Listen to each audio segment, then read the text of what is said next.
today.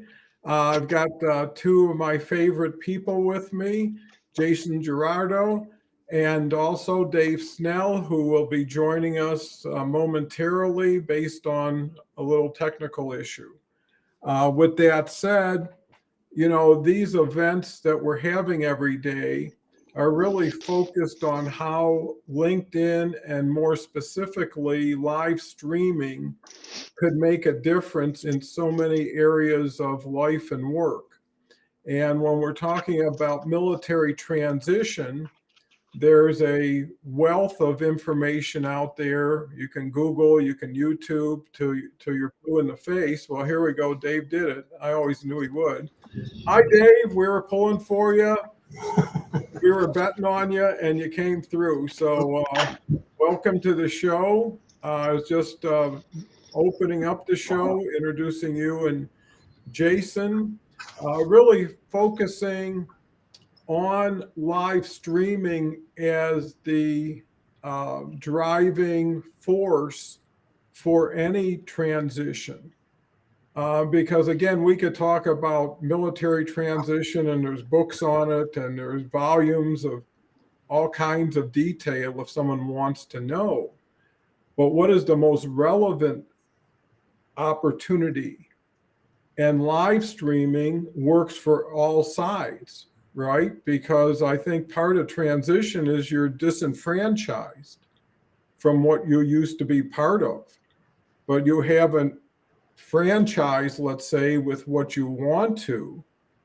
So why not get into a real-time, relevant communication group? And the challenge there is not that many. So why not create your own and attract everybody that's in whatever area of transition you're wanting more help with? And that's how I see the shows going forward, is how could a person who's making the transition, plus whether we're talking military transition or relationship transition or financial transition, everybody is not where they want to be. And they don't know how to get there and how to get there with confidence, right? Some people get there, but they had a hard time during when they started and when they finally found something.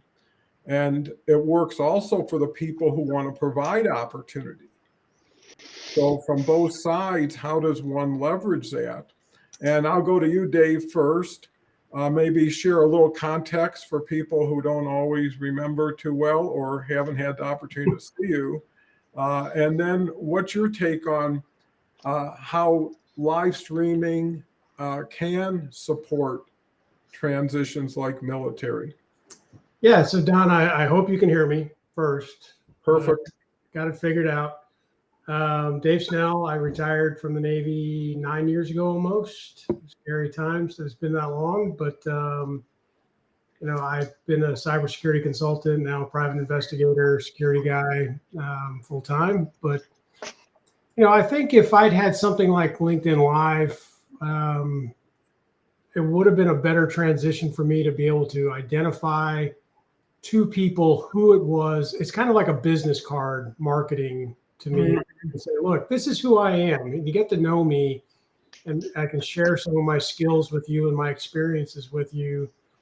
And maybe that would have helped me out a little bit, or a lot. I don't know. I think if I'd had a better plan of what I wanted to do when I retired, I thought I knew, but it really wasn't when we retire, the first thing, or we leave the service, we think, this is what I'm going to go do. And 90% of the time they say you don't last in the first year or two of your first job out.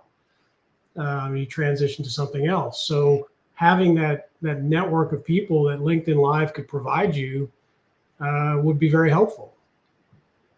Yeah, I think so. And I think it's getting clearer and clearer how many collateral connections and relationships you get that may not be a direct line to where you're going. But just like our collaboration group, just by having that knowledge share around the table on a regular basis, because people appreciate consistency, right? If they know they can count on something, it's easier for them to want to participate. And then if the people around them are offering quality advice, great experience, or possibly being even in a worse position than they are, you don't feel so bad about yourself because you're part of a bigger group that's just like yourself. And collectively, you can do so much better than individually. And I think there's also that mental health aspect, right? If you got a family, if you got a community, if you got people that are looking out for you, that takes a lot of pain away. Plus, it takes a lot of pressure on all your other caregivers, right? So if someone knows, hey, you got a lot of people that are helping you, I can focus on what I need, or we don't have to worry so much. So by the way, before we turn it over to Jason to get his live streaming and how do you use that to betterment of transition, I would just wanted to mention that chat's wide open.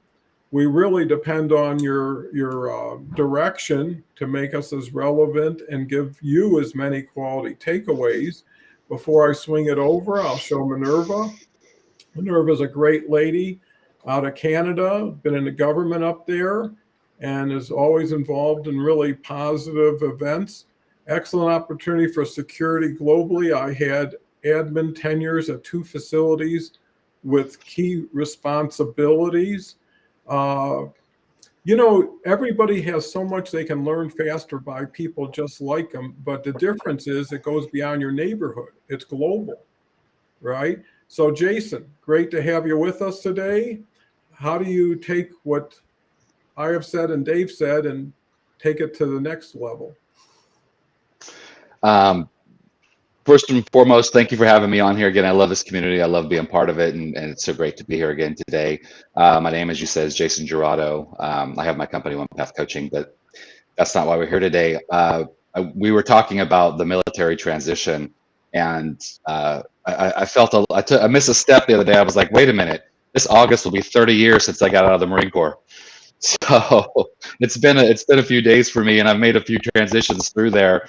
Really, in the last couple of years, have been my biggest transitions. But to speak directly to what we're doing here and what the community you've grown. I have so much that I want to say today. I have so much about this because it is so much to transitioning and transitioning out of the military, just transitioning in life. But when you do that, when you make a transition, you have to be, I mean, Dave was talking about it as well, as be strategic and know those steps and do what's working, because where you're coming from is not necessarily going to help you get to where you're going. And this community, the live streaming helps because for a couple reasons. It helps build community. It helps you grow. It helps you hear voices outside of the normal voices we've talked about before, the echo chamber. It gets you out of that echo chamber. If you're just posting stuff, and I do post, and I do believe in posting and videos and posts and things of that nature, but that's more directive. That's more like, here, it's out there, can we interact? Can we do some things on the comment section? But here it's live, it's in action. You can change direction as you go and keep a fluid conversation. So it's helpful there. It also works well with, meeting people you haven't met before. I've met so many great people and had opportunities come up through live streaming. And, Don, you have all the numbers, and you've mentioned it before. We've done this a couple times together now, about live streaming is one of those somewhat untapped markets. And people are watching and people are listening. If you're one out of a million, your voice might get heard. But if you're one of 50 that day, there's a better chance you're going to get heard. I mean, that's just how it works, right? And I think what's happened in our communities is that there's so much. Everyone's publishing books, everyone's putting music out, everyone's got that. And so we went from the internet being a great place to get heard and to be seen to everyone was heard and seen. I always say, if everything's the most important, then nothing's the most important. And live streaming helps you take that back, I think. It helps you stand out and get in front of your community. You make some wonderful points, and what it brings to mind is having the opportunity to control the vehicle, and master it So there is some finesse to it. There is some style to it. There is some fun to it. I mean, it's an art that's married to a science, and being able to leverage both of them is so important. But at a certain point, you get so comfortable that you just say what you're thinking and feeling that day. We we don't have a script here, so it's usually if Dave says something, I'm thinking what he was just saying, and maybe I'll say something about it. So everybody gives you an opportunity to continue from them or start a new thread or go to the audience or go to the subject. So no one really has to concern themselves with, I don't know what I'm going to say next. Right. Right. So the key I see is separating people over time with time, which means a lot of people show good, but in time they don't end up very good. And some people who don't always show good continue to be more supportive. So it's really taking the time to get into the community, Right. not just trust the community for whatever message it is. But here's the key thing to what you were saying is doing this is so much easier than people understand. But getting here to do it is the hardest thing. Right. Right. So, walking on the next land is easy if you got a bridge over the river. And that's why people don't go over, is there's no way unless they want to swim against the current or whatever. Don't want to get into too much detail. It is if you can have a runway, and that's what I'm seeing happen naturally here, is that people come in and they don't have to know about live streaming. I always tell that kind of joke about, guy goes to the doctor, says, I got a headache. The doctor gives him an aspirin. And the guy says, well, what's an aspirin? How does it work? And he says, you swallow it, right? And I think that's all people have to know is you just do it and not worry about it, because two things will happen. Either you'll get better with what you started with, who you are, or the audience will start directing you on what they want to hear and how they want to see it. And then you'll change in relationship to it. So they're the best buffing wheel in the world. So the key is why not just get to the point? Because I know even before the show, I asked, what's your big goal right now? What are you trying to achieve? Well, that should be front and center on your live stream. Right. And that's why even on the bottom, I put host, build, or sponsor a live stream. It's almost like you've been renting a car. Why don't you buy one and own one and then operate one? And we've got the community that can bring that all together very easily because it's proven best practices. So anyways, let me go to Dennis. Dennis is an everyday, wonderful gentleman. Off to a bigger group like myself for our weekly breakfast meeting. Good for you. There's nothing better than being around people who are eating, having a little fun, who are regulars. You kind of like being there just to catch up, to make sure everybody's doing okay and their family's okay. Kelly's here.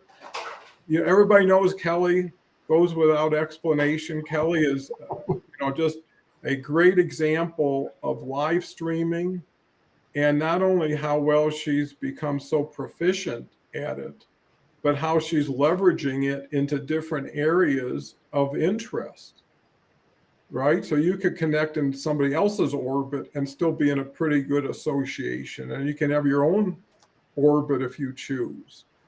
But I think the key is, if you're looking at transition, how do you redirect your time, effort, and thought that you're using right now and get a better return, and more importantly, a better group of relevant people? Because you'd rather sort coming in than sort once in. And a lot of times people came in because of whatever message you sent. And if you're more specific, people will identify, hey, this person's looking for this, or if that applies to me, maybe I'll go. But if it doesn't, I know what to keep moving. So again, Kelly, thank you so much. Look forward to having you on the show tomorrow. Carl's here. I mean, Carl is the latest one to really jump into the live streaming ocean with us, and has his event at 10 a.m. Eastern Time on Tuesday, preceding mine, which then precedes Harvey's, which is the franchise show, which then precedes Kelly and Christy Howard's, which is the Awesome Journey, and it's working.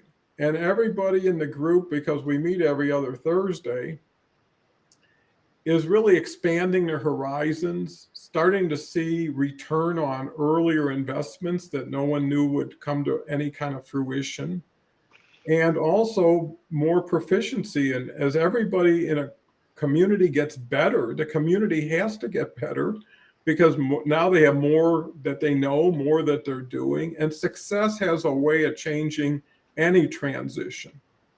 Because there could be a gentleman or a lady who left the military and the next day found their dream job, right? It happens, or already had something set up that was a dream situation. So we're not just talking about the exception on either side, but it's also what's more fun, what's more interesting, and what skill set can you acquire that if you told anybody you're looking for a new job and say, hey, I'm a professional live streamer and I've got my own show on this subject, all of a sudden you separate yourself from the person who doesn't. And I think that's so important. So, I'm so passionate about this and believe in it. It's a disservice, especially the way we do it, that get your toe in the water, become a guest on a show, right? Come to a collaboration meeting as a guest. Check it all out. Trust yourself to trust yourself, because the more I thought about it, everybody we're talking to is already on LinkedIn. You don't have to convince them about LinkedIn. Anybody who's participating is doing something. You don't have to convince them. All you got to do is say, this is better than this. Take a look. And also the key of community is knowing, liking, and trusting people. That should already be out of the way. And the question is, why me? Why am I being invited? So anyways, not to get too deep, Carl says no scripts result in talking state of mind, which is different from instructing or pitching, and reveals authenticity. The other thing is everybody's confidence and courage makes you more confident and courageous. So if someone steps out and does something you were questioning and it works, it's going to motivate you. Plus, crowd behavior is much different than individual behavior. So, Dave, What can you add to all these other wonderful? Well, Jason, as you pointed out, we kind of feed off of each other or bring in new points. Jason hit a point that I was thinking of, the echo chamber that we get into. And, one of the things I've found through the LinkedIn collaboration group, LinkedIn Live collaboration group, is I've opened my aperture beyond my group of normal friends, my normal colleagues. So I've learned from people in different industries. But the second point I was going to make, Carl really just did for me, was, like I was alluding to earlier, is these LinkedIn Lives, or having an interaction such as this, gives us a perspective of somebody deeper than a comment or a post on LinkedIn. Hey, this is my perspective on this subject that I'm passionate about. Well, tell me more about it. Let me see your facial expressions. Let me hear tone. And when we get into, debates on LinkedIn, about a topic, God forbid politics, is creeping into LinkedIn, but I can't really judge tone or emotion behind a text, behind typing. Mm-hmm. So LinkedIn Lives give us a perspective of, what is he really feeling? How is he really approaching this problem? What's the passion behind it? And lastly, I think I've said before, a couple of shows ago, is as I've gone through this process with you, Don, of, I just reached out to you in August, I think. We did a show in September, which was really about we did a word of the day about my experiences with mental health. And I can remember the first time I did that, I was, I reached the back of my shirt and it was sweaty, but here we are we've grown and we've known each other over the last 6-7 months to say, look, this is more than just an interaction. It's a relationship that we can build, because then you drew me into the collaboration group and I broadened my spectrum. It strategically has fit into a path that I'm trying to take. So it helped out. And had I not had the courage to, and I'm not trying to pat myself on the back, but hey, I answered your question. Do you want to be on a LinkedIn Live? Sure. Just take the step. It's more important to be vulnerable and show that you can be out there than it is to hide behind your normal routine of doing the same thing over and over. Oh, those are wonderful insights and experiences, because you never know how well you've been or how far you've come until you remember where you started. Yeah. And where you evolved from there. And people take too much for granted. The other thing, you're right. You have to trust somebody who invites you to see something in you that you may not see. And if it's a free invite, and usually what I invite it to as soon as someone can get on a show, because you don't want someone sitting there for a week or two thinking, did I make the right choice? Do I really want to be on? And you find out that as you treat it casually, it's accepted casually, right? If everybody was waiting on every word, every sentence, every punctuation here, we'd all be a little bit too, plain vanilla versus having some flavor. And everybody's a person. Everybody's going through something, some part of their life that may not always fit with the other parts of their life. So somebody you think, wow, this person's got it made. You never know. And believe me, they don't. Because every new day is a brand new day for everybody. Yes, Dave. I'll make a plug for the collaboration group here, because as we've seen Carl move on and he's started his show, and we see Con about to start his own, there's 3 different people, me included at the very tail end, going, okay, where do I fit in? But I'm watching these other guys succeed, and it's giving me the boost that I need. Maybe I go a different path, but I've still expressed and opened my aperture, like I said earlier. And the last point was, because of the meeting with you, I met Kelly, who got me on her show, and I built more confidence and more expression to learn more about other people's experiences with things that I've gone through, and just confidence. I mean, we lack confidence in a lot of things we do today, and LinkedIn Lives can provide that easy win for building confidence. That you make an excellent point. And the thing that it brings to mind is that, if we were teaching history, all that stuff is already in the books, right? The dates are the dates, the battles are the battles. Now you could have different insights and perspectives, and you could translate it in a million different ways.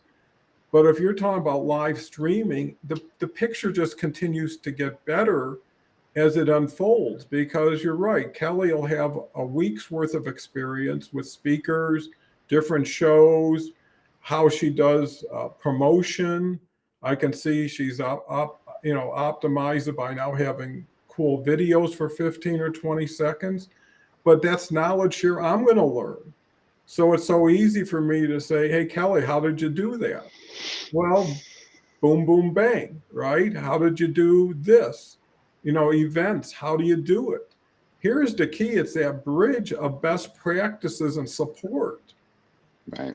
And if you don't have that, it's impossible, because what someone will do is they'll get a free Restream account or StreamYard, right? And they'll do a fast video that can go live. And they don't know anything else beyond that. And the key thing is audience. Is the key thing.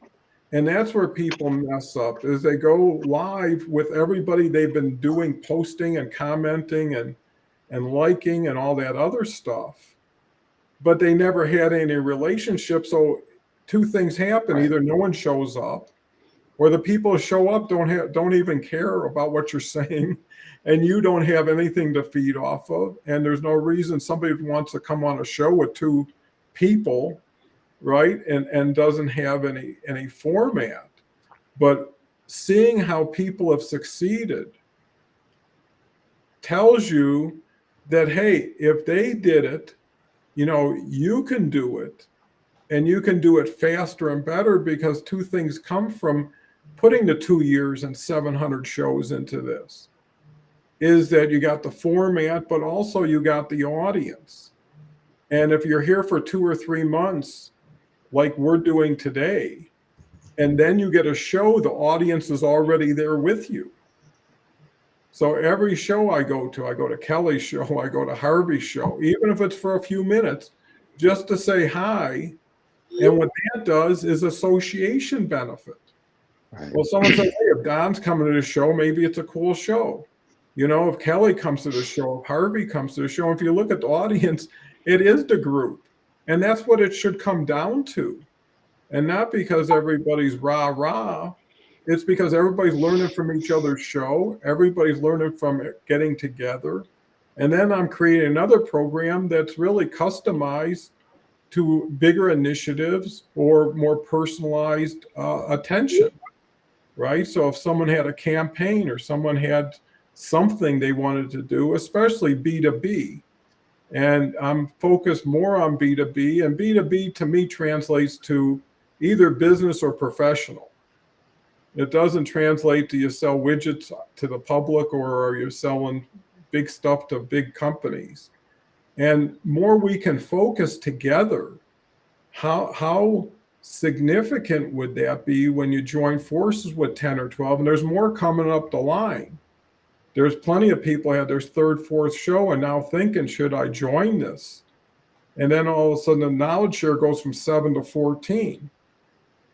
And then the guests start showing up, because at a certain point, you don't need new guests. You need to improve and optimize the guests you have with them. But where the kicker comes in, and there's so many benefits, the deeper and the richer this thing gets, is strategic matching, pairing, right? He had a show last week with Con and Ford, was just amazing. And now Con and Ford are friends. And now Ford invited me onto his show. And that's how, boom, 3 things happened just because of that one thing, because someone matched 2 people up. I was corresponding with the general over the weekend, back and forth, and talking about the next show, and he'd love to appear.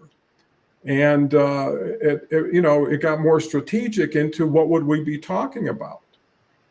And I know he's into promoting his book, and I said, why not have a show with another author who's publishing and promoting his book, which then would be a natural thing for Con and him to get together. So it's either circumstance that you match, or somebody together, they're going to be so much better just for knowing each other. So Jason, I know this has been a long time between your last thought to our new thoughts, but does show you how you need an hour of this to give people enough room. Yeah, definitely. And my internet's having a little bit of action, so there might be a little bit of glitch there. I apologize for that. Technology, once again, as we talked about this morning. To kind of tie it back together and tie it both together, we're talking about transition and military transition, but just transition in general. The truth of it is community. That's what we're talking about. It's all about community. It's all about growing. And that's what these kind of programs can help you build your community. I got out of the Marine Corps. I joined when I was 17, right out of high school. What did I know? I did 5 years. I got out. And what do you do? Now, I got out in a time when transitioning meant someone in an office somewhere would tell you, an admin would say, oh yeah, there's a book in the library called What Color's Your Parachute? You might check it out if you want, that dusty old book in there.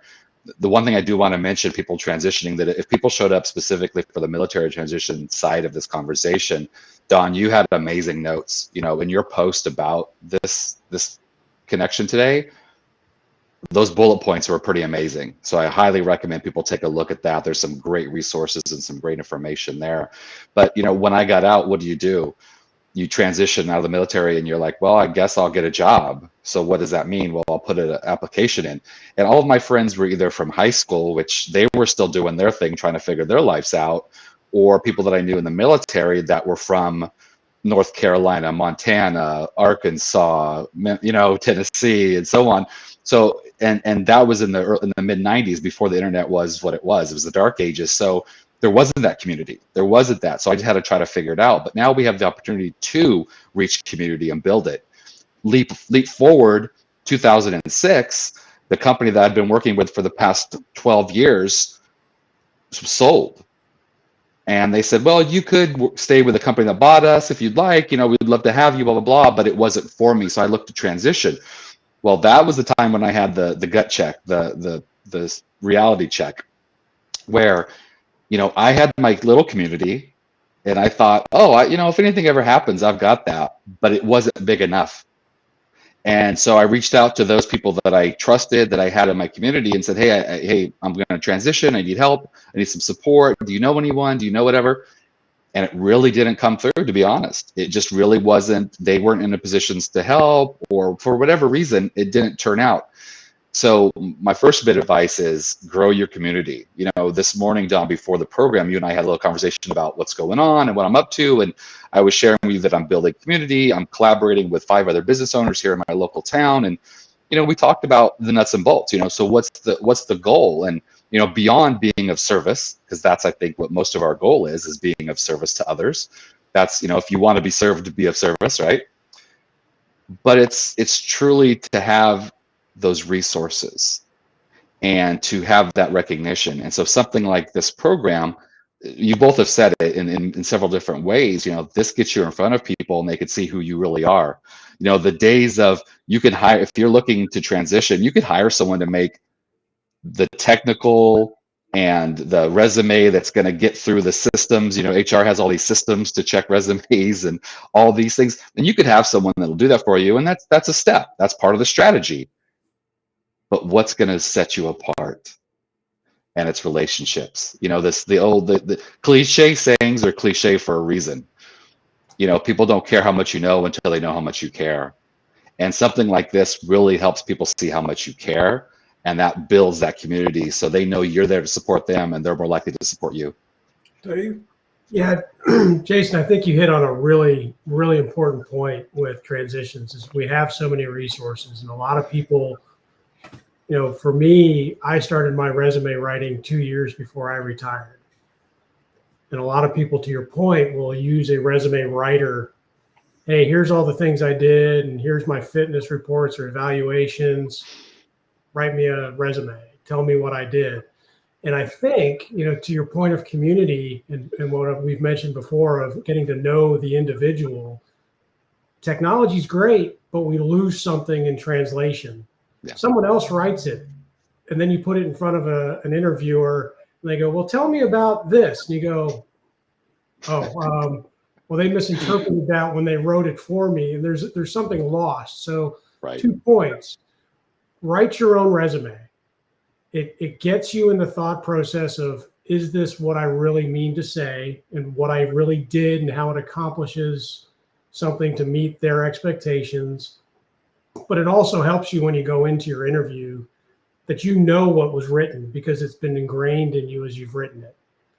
And a lot of guys I see I've done some interviews since I retired, and they're like, what was in that resume? I forget. Well, because you write a lot of them, for each different position, and always have one ready for you. But have a strategic plan for your resume writing and what it is you want to do, and translate those skills to the job you're applying for. I just wanted to make that quick point, because I've seen so many people use resume writers, and I've used one just to see how much, what it would look like compared to what I wrote. And I would never put that in front of an interviewer. Yeah, but what you say can be so relevant is, what if instead of a resume, you showed somebody your live stream, or you showed somebody 4 30-second, no one's going to watch an hour, but let's just say you had 4 30-second shorts. Yeah. Right? And now they see you, they hear you, because demeanor means so much. When you're sitting here calm, relaxed, and you're talking in a casual, conversational way, you're less threatening.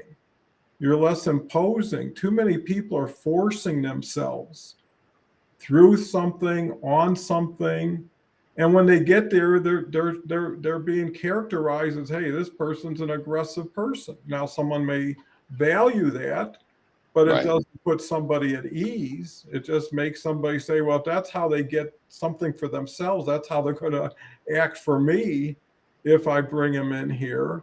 And the other thing, it shows you have mastered video. It shows you have mastered live streaming without having to put it on your resume. Yeah. And the other thing is why not, what you're saying is farther from real time, right? So you prepare a resume, which is time. You got to deliver it, which is time. It's got to be accepted, which is time, and then read and then responded to. Well, there could be weeks, months between when you send a resume and when someone calls you back.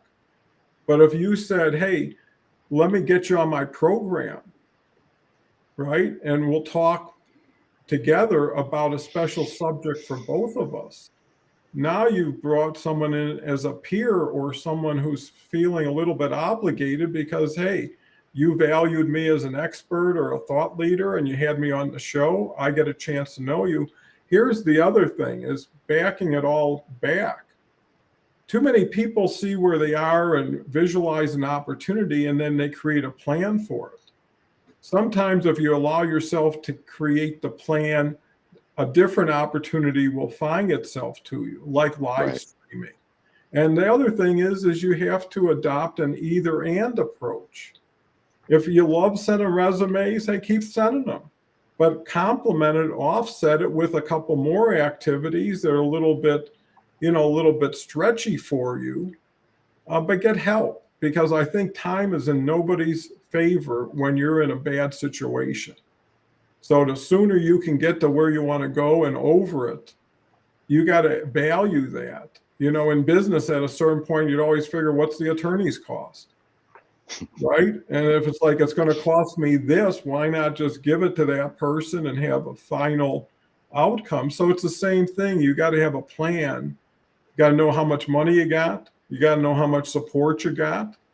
And if you got limited whatever, you got to work faster, harder than ever before, because time will go. And then you're this and now that. Let me go to, do we really know, who I've never seen in my life. That's a good idea. Video interviews are much better. You get to see the person in 30-second clips. HR should hire that way. Well, again, the more progressive, the more aware HR becomes, they should be doing live streams. Save everybody the trouble. Why not have 20 of your best candidates show up for a live stream? If I was representing 20 people who were looking for a job, or a company looking to hire 20 people, why not put them out there for everybody, and have an event? I mean, sooner the better. Omar, okay. I had no idea, Omar. I didn't even look at the picture. But Omar's a great guy. He's got Zoom party. I've been on it twice. My grandson was on the kids' Zoom party. Omar, people like Leslie are out there supporting other people just because that's what they do best. But you get recognized. Nothing gets unrecognized. People are out there doing the right thing the right way. People talk, right? And people who are doing the wrong things in their own way, people talk. And it's not easy to get in a community, but it's easy to leave a community because you aren't what you said you were, or you did something kind of small potatoes and everybody's like, wonder what is this? So anyways, without getting into that, Omar is a good guy. And if you ever have an opportunity, get to know Omar. So Dave, getting back to, I guess what we're saying is communication is key to connecting with who you want in the way you want, and maybe have that as a launch pad for future opportunities. What's your thoughts? as we were talking the last 5 minutes, it occurred to me an article I read yesterday on Steve Jobs' beer test and how he hired people. And it made me think of the old, in the Navy, we had Hyman Rickover, who was the nuclear power, godfather, who used to have tests for his people. And it made me think he was going to go down this path where Rickover would take you to lunch. And if you put salt on your food before you tasted it, you didn't go nuclear power. Or if you tasted it first, he had all kinds of strange rules. So I read this, I'm thinking, okay, what's Steve Jobs going to do? Is he going to say if he drinks light beer, I don't want to hire him? Or is he going to, based on beer type? But what Steve Jobs did, it really wasn't about the beer test in a particular style of beer or kind of beer. It was, he would have the interview because he's already known the person on paper. He would take them for a walk down to a local restaurant and have lunch, and he would interact with them. Okay, is this a person I can work with that has ideas beyond the technical that I can read his education, I can read some of his experiences, maybe some papers he's written, but is he or she really somebody I can interact with? And that was his test. And when we transition, a couple of ties here is have the plan of how you're going to interact with people and network beyond the just introductions on LinkedIn. I was really impressed with Allison Damaso, I think her last name is. As soon as she linked up with me, connected with me on LinkedIn, she called and said, hey, can we do a call? Let's do a video chat. And that just builds that rapport and that interaction. Again, we can see in 2 dimensions, we can see emotions and reactions and how people are responding to what we say.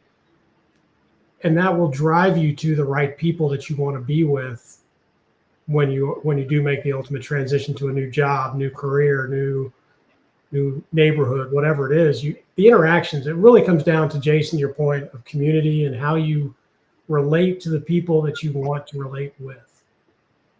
Well, and I think the other thing, especially for people going through transition or looking to join a community or build one on their own or expand somebody else's, is that the referrals you'd get from people to people if they knew, right? And that's where being, transparent and saying, hey, just lost my job. I got nobody wants to hear needy, because that scares people.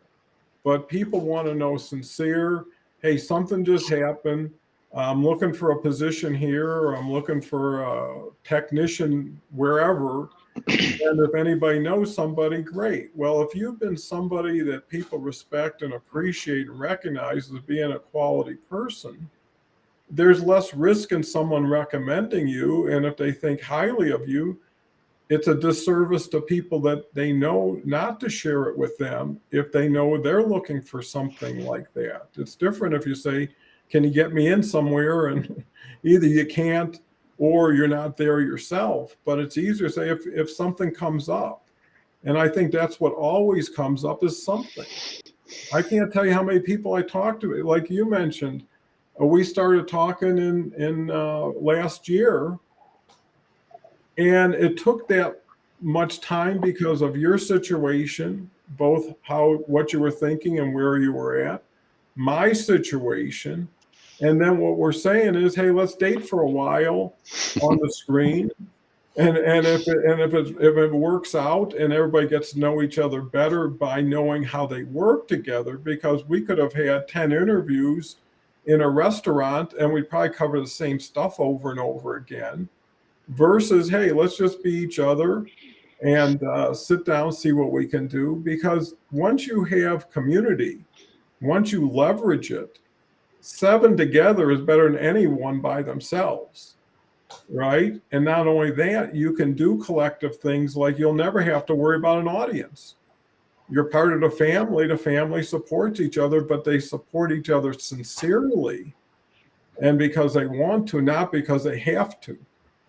And that shows through. So, if you're not doing it, you should be doing it, especially if you're doing something else that isn't getting to where you want to be. And if you get really down to end result, how many and who do you want?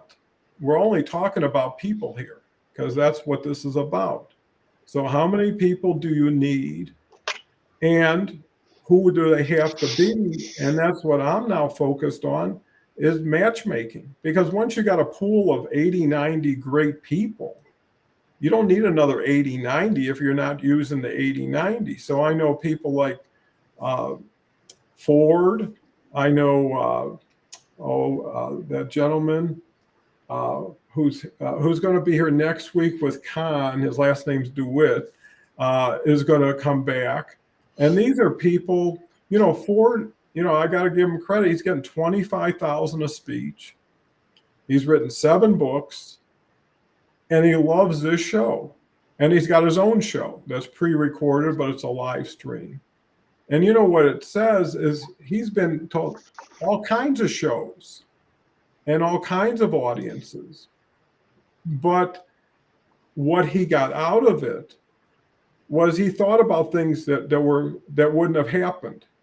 He learned things that wouldn't have happened. People want to be challenged.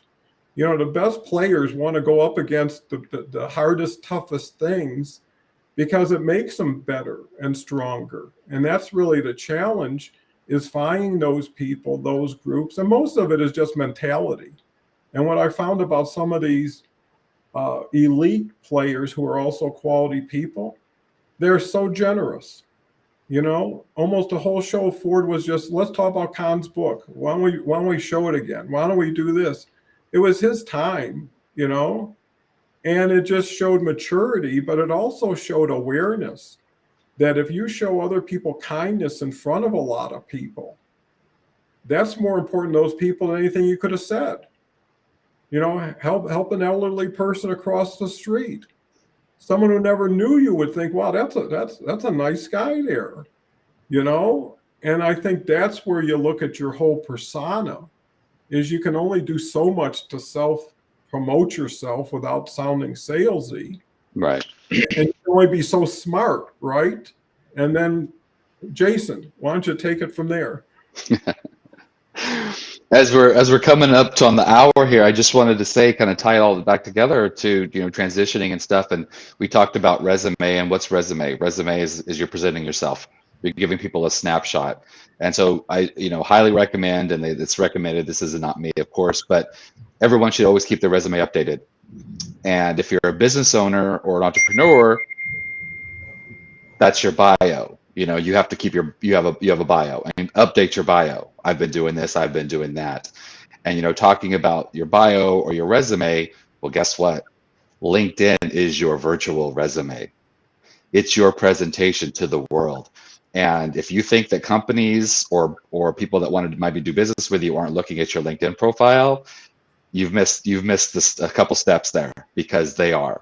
And that's what the great thing is. And so say if Dave and I are going for the same position, the same customer, and one of us has our generic, bullet point information, our little tagline, whatever, and the other one's writing articles and posts and doing things like this and doing LinkedIn Lives where they can actually see you interacting with people and talking and sharing, who might get that nod? I think it's the one that's a little more active and that they can really see, because no one wants to guess whether it's hiring someone or whether it's hiring to work for you or working to work with. You don't want to have to guess. Is this person going to be a good match for me? What's going to happen if something goes wrong? How are they going to interact? Whatever. All that stuff that comes with hiring. I've hired over 1,000 people in my career. So I know that it takes a lot of energy. Why not set yourself up to have your best presentation? And things like this, LinkedIn Live is that best presentation. Well, you make another great point, Jason, because what you have to understand about transition, it never ends. Yeah. So, okay, tomorrow you got your dream job, 6 months you get laid off, right? Now you're back to the same transition. It's not like lock it in and you can own it. And you say to yourself, I don't want to get, I'll do something because I didn't do enough not to be in this situation. But I'm going to use that to get myself in a position where I never have to ask for permission.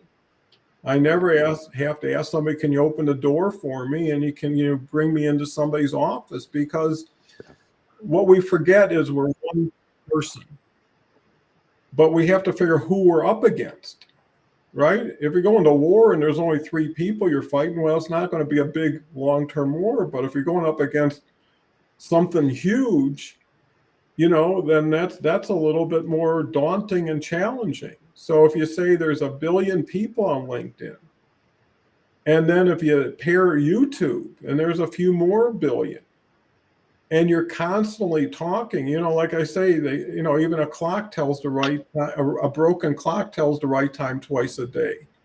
You can just get lucky by just the numbers being in your favor. And the other thing is, the more you do, the more people see you, but the better you get at doing what you do. Practice something for an hour or 2 every day. And LinkedIn doesn't change that much every day. The rules pretty much stay the same. When they introduce something, it's usually months in the making.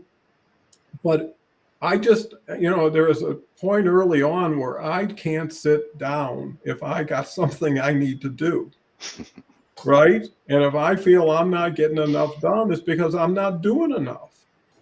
And if it's not working out, I'm not doing it right enough. So double your activity, but focus it.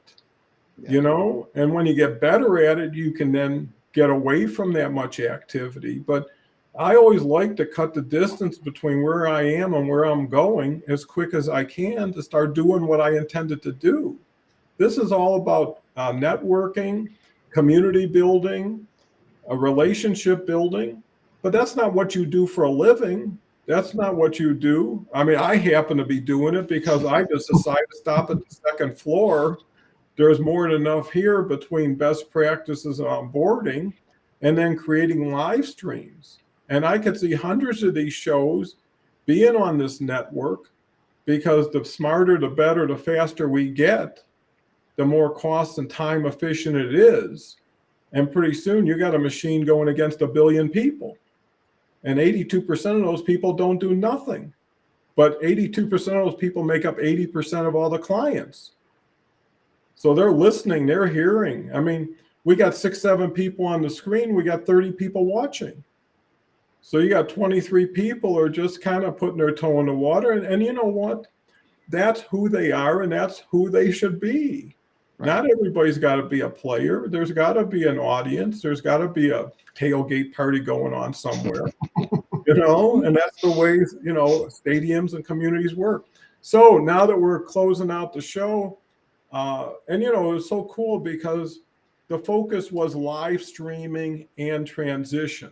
It wasn't just military or transition, because then it had more, let's say, global attraction. But I think really, we're always saying, how do we create so many wonderful takeaways? If the only takeaway you get is get closer to live streaming in the best comfortable way you can, be a guest, okay? Reach out to people here, have a conversation. I know Dave and Jason and Kelly, I can talk for them.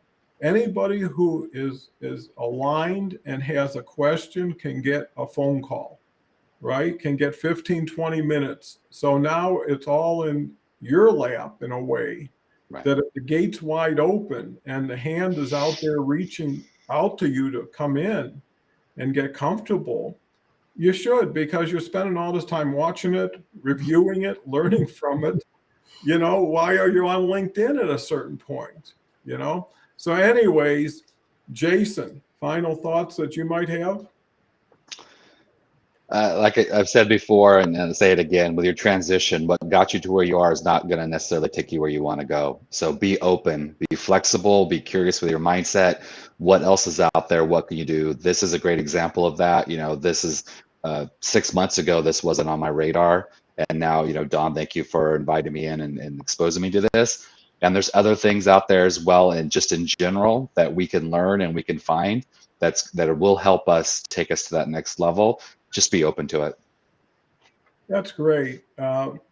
Dave, I can tell you that, since we met to where you are now, it is huge. And sometimes people don't always recognize it or see it in themselves.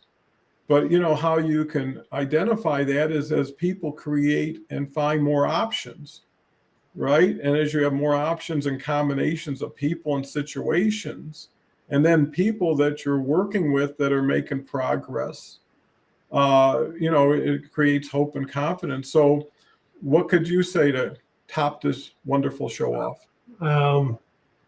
If you are looking to transition, remember Abe Lincoln's old saw, give me 6 hours to chop down a tree. I'll spend the first 4 sharpening the axe. Have a plan, have a strategy from which to move forward. And during that strategy development, look at all your options. It's like, Carl shared his strategic plan with me. Well, that's driven my strategic plan. It's given me that time to transition my thought process of what is it I really want to accomplish? How am I going to get there? And in that plan, I have some methods, doing LinkedIn Lives as guests or building my own, posting certain things. Have a plan and execute that plan and be ready for transition even within that execution, because nothing's going to survive first contact.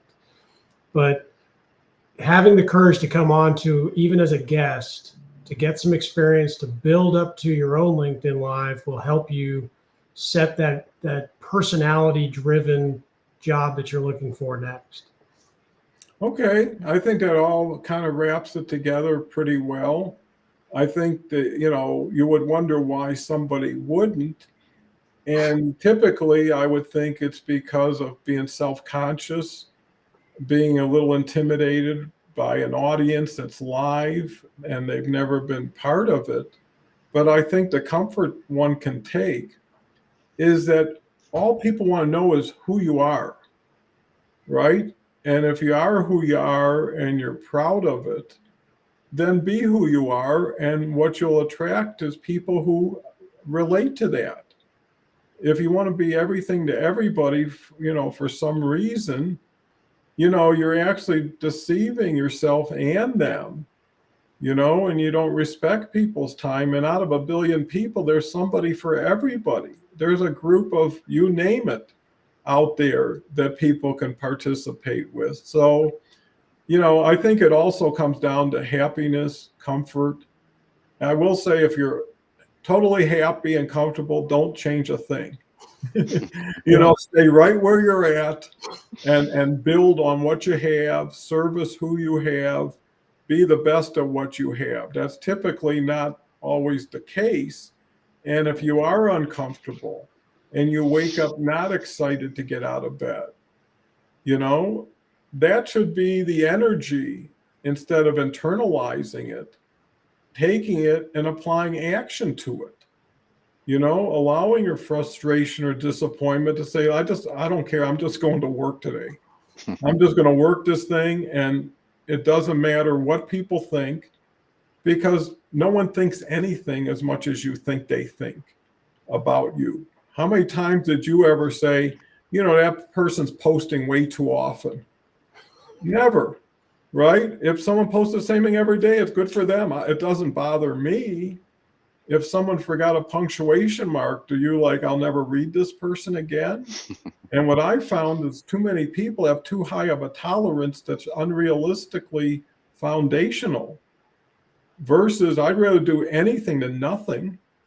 I'd rather put the best I could out instead of waiting until I can, which may never happen. So anyways, I want to encourage everybody to consider live streaming. I got my programs on the bottom there if people want to review them. I also added a free 30-minute Zoom call for anybody who wants to discuss some collaborative opportunity that's more customized. And extend this beyond, because what I learned is this is a head and shoulders above anything else you can do in communicating on LinkedIn. The collaboration group went from talking and discussing to actually doing, getting around a table. What can we do? What's going on?